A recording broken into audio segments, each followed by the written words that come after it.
তো বন্ধুরা, তোমরা সবাই কেমন আছো? আজকে আমি ডিমের কারি নিয়ে চলে আসলাম। দেখো, ডিমটাকে সিদ্ধ করে নিলাম জলের মধ্যে।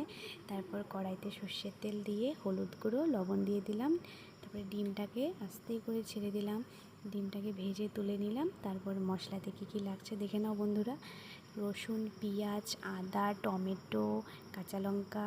তারপরে গরম তেলের মধ্যে পেঁয়াজটাকে ছেড়ে দিলাম, একটু নাড়াচাড়া করে তারপর পেঁয়াজটা একটু লালচে লালচে হলে তারপরে মশলাটা ছেড়ে দিব।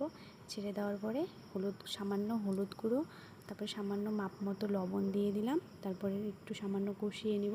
কষিয়ে নেওয়ার পরে বাটিতে যে মশলাটা ছিল ওই মশলাটার জলে অল্প দিয়ে দিব। দিয়ে টমেটোটা দিয়ে দিলাম। টমেটোটা দিয়ে একটু নাড়াচাড়া করে ভালোভাবে কষিয়ে নেব। তরকারি যত কষাবে না ততই টেস্টটা বাড়ে। তারপরে ডিমটা দিয়ে অল্প নাড়াচাড়া করে মাপ মতো জল দিয়ে দিব। জল দেওয়ার পরে অল্প ফুটবে। ফোটার পরে তারপরে যে বিলেতি ধনিয়াপাতা আছে ওই বিলেতি ধনিয়াপাতা দিয়ে দিব।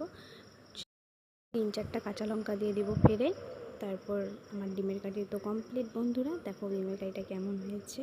অবশ্যই ভালো হলে লাইক, কমেন্ট, শেয়ার করবেন। আর যদি ভালো লেগে থাকে আমার রেসিপিটা, তোমরাও চেষ্টা করবেন এমন করে বানানোর। ঠিক আছে বন্ধুরা, টাটা, বাই বাই।